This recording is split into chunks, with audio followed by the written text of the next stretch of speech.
কিছুক্ষণ পরে শুনতেছি একে একে মারা যাচ্ছে। কেন মারা যাচ্ছে? সবাই বমি করতেছে। কেন? পরে আমি বলছি তাড়াতাড়ি আমার বেবিকে নিয়ে আসো।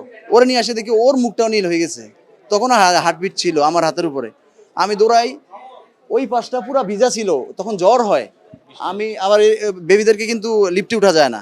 আমি ওই সিঁড়ি দিয়ে অনেক খুব স্ট্রাগল করে তারপরে উপরে উঠছি ৫ তলায়। যাই আবার ডাক্তারের কাছে নিয়েছি। ডাক্তার বলতেছে আমি হার্টবিট পাচ্ছি না। জীবিতই নিলাম বাদে আমাদের বাচ্চা জীবিত রাখতে পারলো না। এরপরে 11টা বাচ্চা একে একে গেছে, একটা বাচ্চা জীবিত আসে না, সব মৃত্যু আসে। আমি আজকে রিলিজ নেব, এই কারণে আমি আসছি তাড়াতাড়ি রাত্রে। আমার মাও যদি একটু অসুস্থ হয়েছে ওই রুমে থেকেই, তো ওই কারণে দ্রুত চলে আসছি, সকালের আসিনি। এসে একটু ঘুমাইছি, হঠাৎ করে শুনতে পাই ফোন দিছে যে বেবি বমি করতেছে। আমি দৌড়াই আসছি, তো আমি ভাবছি যে গ্যাস ফল করছে কিনা। আমি বলছি নার্সের দিকে, নার্স কথা কয় না, নার্স কোনো কিছু জানে না, বলছে কোনো সমস্যা না, অসুবিধা নেই, ঠিক হয়ে যাবে।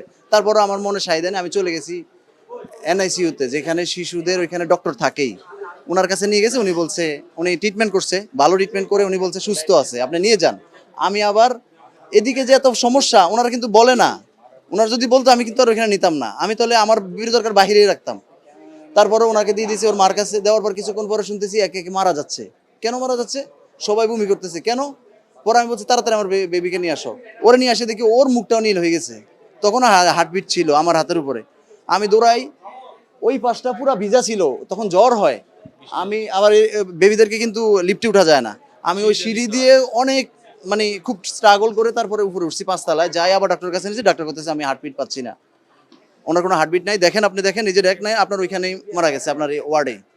সো উনি বলতেছে যে এটা আর কোনো রকম সুযোগ নেই, মারা গেছে।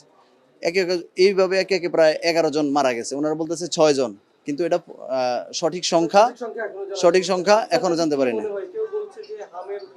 কোনো হামের উপসর্গ কিছুই না। আপনি দেখেন আমার বেবিকে একদম সুস্থ, ৩ কেজি প্লাস, মাত্র ৩ দিন হয়েছে। আজকে রিলিজ দিবে, ২৩ তারিখ রাত্রে হয়েছে, ৩ দিন হয়েছে মাত্র। হামের উপসর্গ কিছুই নাই। এবং শুধু ওই ওয়ার্ডের ভিতরেই যারা ছিল তারা সবাই অসুস্থ হয়েছে, কারণ ওনারা এসি সিস্টেম বন্ধ করে দিয়েছে এবং অক্সিজেন সিস্টেমটা কি আসলে বন্ধ করে দিয়েছে কিনা ওটা ওনারা বলতেছে এরকম কারণে গ্যাস হয়েছে। এখন কি টেকনিক্যালি প্রবলেম হয়েছে এটা আমরা জানি না। তবে ওনারা ফার্স্ট টাইম যখন দেখছে বমি করছে, যদি ওনারা পদক্ষেপ নিত যে সবাই বের করে দাও, অন্য ওয়ার্ডে নিয়ে যাও, তাহলে কিন্তু সবাই বেঁচে যায়। তখন প্রাথমিক পর্যায়ে আমরা তো নিজেরা জানছি রাতের ৩টা-৪টার দিকে, কিন্তু ওনারা তো কিছুই বলে না। ওনারা শুধু মারা যায় একজনকে বিদায় করে দেয়, মারা যায় একজনকে বিদায় করে দেয়। তারপর একটা বার বলো না স্টুপিডরা যে এখানে প্রবলেম হচ্ছে। যখন একে একে প্রায় ১০-১২টার ওভার হয়ে গেছে, তখনই ওনারা বলতেছে যে তখন ওনারা আস্তে আস্তে ওইখান থেকে সবাই বের করে দিছে। অবশ্যই হাসপাতাল কর্তৃপক্ষের গাফলতির কারণে, এবং এনআইসিইউতে যে আমরা নিছি সবাই মৃত্যুর পর্যায়ে, আমাদেরকে কেউ সহযোগিতা করে নাই, সবাই সবার উদ্যোগে নিয়ে গেছি, ওনারা বলেও নাই। তো রাস্তাতে আমি বইসা দিলাম, বাইরে ইমরান লইয়া বইসা ছিলাম, সুস্থ অনেক। পরে আমাকে এখান থেকে বললো কি তুমি তো আর এখানে থাকতে পারবে না, নিচে যাও গা। পরে মারতে দিয়ে আমি নিচে গেলাম গা। পরে মা ৩টার থেকে ফোন দিছে, আমার ফোন দিয়ে বলতেছে বাচ্চা অনেক কান্না করতেছে আর তোর বইনও কিরম জানি করতেছে। পরে আমি এখানে আসলাম, আসার পরে এখন দি কোনো নাচ নাই। পরে আমি ভিতরে ঢুকে গেছি, আমাদের ঢুকতে দেয় না, তাও আমি ভিতরে ঢুকে গেছি। ঢুকে যাওয়ার পরে নাচ বলতেছে এই তুমি না জানা এখানে ঢুকলা কেন, রিয়েক্ট করতেছে আমার জন্য, তাও আমি কিছু বলি নাই, কারণ আমি অবহেলিত। তারপরে আমাকে বলতেছে কি এই যে তোমার মা কি ডাক দিছে আমাকে। আমি বললাম যে আপনি বাচ্চা কান্না করতেছে, রুগী, আপনি যাবেন না, আপনার দায়িত্ব না। তোমার মা কি ডাক দিছে? মা আর কি ডাক দিতে পারে না, অনেক কান্না করতেছে।